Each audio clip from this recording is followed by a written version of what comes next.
Welcome to the Voracious Reader. I'm Stephanie Foley. I love to read, especially nonfiction books that explore the art of life, the science of afterlife, the nature of reality, and the nation of imagine. Thank you for joining me as I share what I learn and what inspires me from books. When is the last time you've read any poetry? Well, if it hasn't been since English class in high school or college, I highly recommend that you open your eyes to a world of poetry with this book, Reduced to Joy by Mark Nepo. I'm not a big fan of poetry myself. In fact, I've often thought it was more for the writer than for the reader.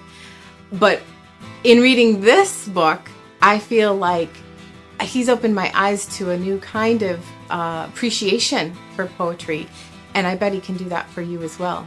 You know, I read his Book of Awakenings, and that was a kind of a bedside, day-to-day, read a little excerpt every day, and just really think differently or think more deeply, or see things from a kind of a poetic lens, even though that particular book wasn't a book of poems. He is just a poetic, deep thinker.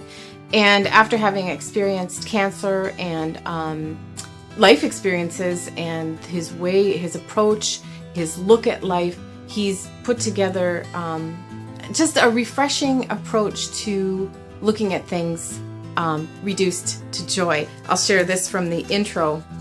Often, what keeps us from joy is the menacing assumption that life is happening other than where we are. So often the grass is greener on the other side. We look at the Joneses down the street. We aren't paying attention to the present moment. We think life is happening everywhere except where we are. I'm guilty of that. And part of meditation is pulling yourself back into the present moment. And I would throw out there the idea that poetry is actually a form of meditation in a way, because it does help quiet out all the things around you. Poetry forces you to kind of slow down and pay attention to the essence of what that collection of words is evoking within you. It's so much more than the words. Usually when I read for information. I like to know stuff. Poetry, you read for the experience and because you can feel stuff. He goes on to say that we are always leaving, running from and to, and all the while, joy rises like the summer wind, waiting for us to grow out in the open like large willows it can sing through.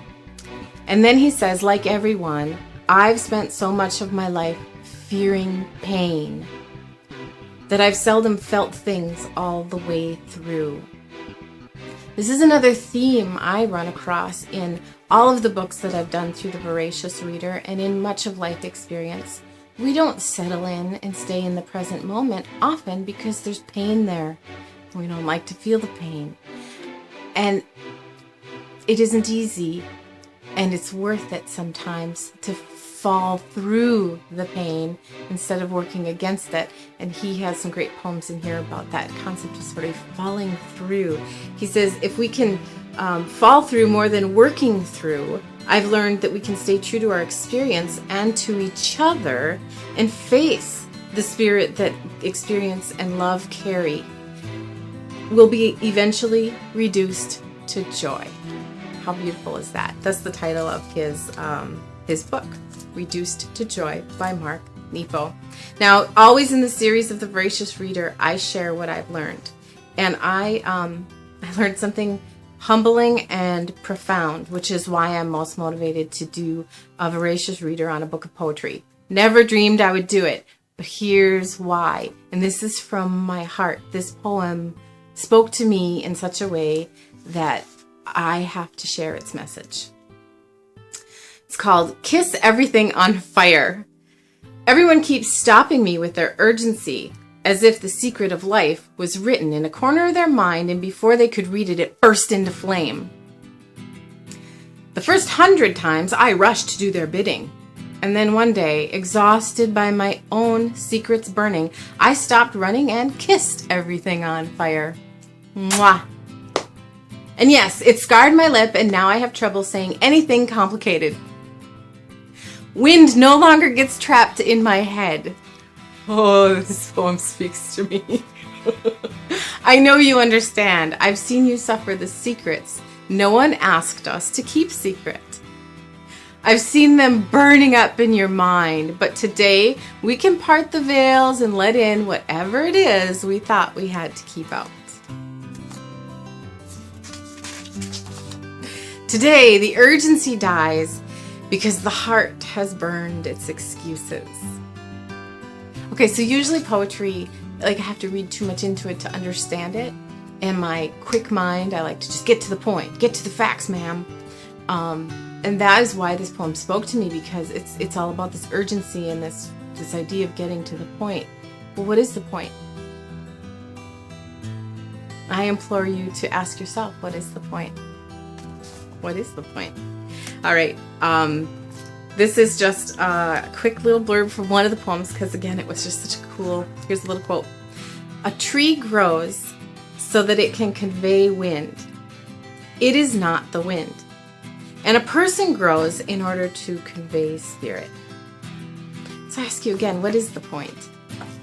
What is the point? What's the point of any of this? All right, here we go. This is called What Others Have Touched. And Mark Nepo, you have touched me with this book in the same way that you describe the essence of what it is to be touched in this poem. And this poem epitomizes why I want you to read this book of poetry, because there's more than words. There's more than what you see. There is what you feel, but not just feel like emotions and not just feel like physical feeling. There's like a deeper layer of feel. And I think you'll get it after this poem. So bear with me through one more poem. I'm not a great poetry reader, but this is so right on target here. When his grandson was born, he began collecting antique toys. A toy doll, a wooden rabbit, a cloth bear. He loves to see his little one touch what others have touched. When told it had to go, she refused to cut down that old apple tree, though its roots are buckling in the driveway, and she doesn't need the apples. It's the deer. Every fall, she shakes the upper branches from a ladder, and she loves the small thuds on the ground. She loves to drink her early coffee as the soft hoof and nibble. I told you I can't read poetry very well, but it's not the toys, and it's not the tree.